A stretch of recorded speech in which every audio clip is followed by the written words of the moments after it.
कमळीला कामावरून यायला उशीर होतो. मग कमळीची सरोज म्हणते, "अगं हे पोरी, कुठे गेली होतीस? एवढा उशीर झाला. उशीर का झाला तुला यायला? का तुला काही माझी आठवण आली नाही का?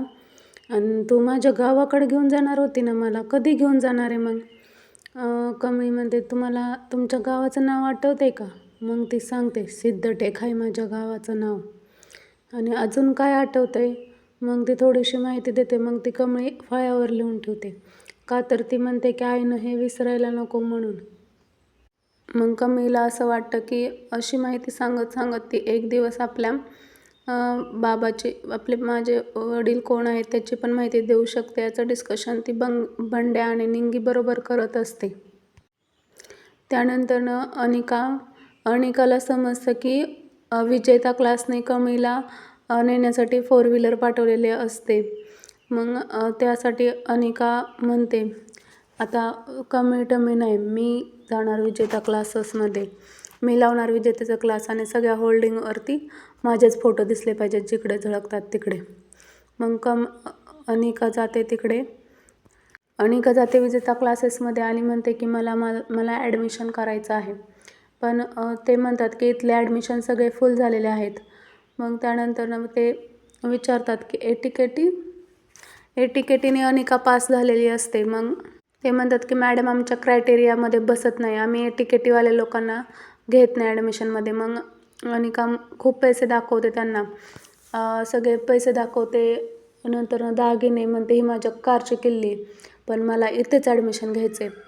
मग तो विजेता क्लासचा ओनर तो म्हणतो की नाही, तुमचं इथे ॲडमिशन होऊ शकत नाही आणि पैशांचा माज कोणाला दाखवताय? हे काही तुमच्या बापाचं नाही, हे माझं विजेता क्लासेस आहे. अनिका म्हणते, तुम्हाला माहीत आहे का मी कोण आहे? मी अन्नपूर्णा महाजन आणि कामिनी महाजन ह्यांची मुलगी आहे.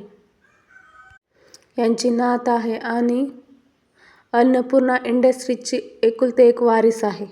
मला इथे ॲडमिशन भेटलंच पाहिजे, नाहीतर तुमचे ह्या असले क्लासेस मी असे विकत घेऊ शकते.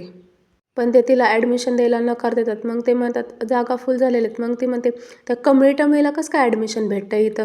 तिला भेटतंय, मग मला का नाही भेटत? रितेश सरपोतदारला समजतं की कमळीचं आणि हिचं काहीतरी वाकडं आहे. मग कमळीला चांगलं न म्हणणार कोणतरी आहे ह्या जगात. मग तुम्हाला काय वाटते, तो अनिकाला ॲडमिशन देईल का?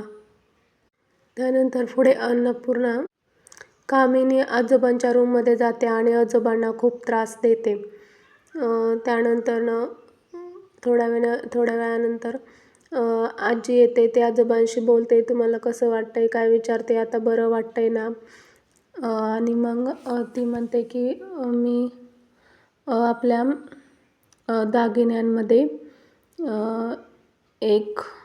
आपले दागिने कोणाला द्यायचे यावर मी विचार केला आहे. मी त्याबद्दल तुम्हाला नंतर सांगेलच. हे तिचं बोलणं रागिनी चोरून ऐकते आणि कामिनीला जाऊन सांगते आणि इथेच भाग संपतो.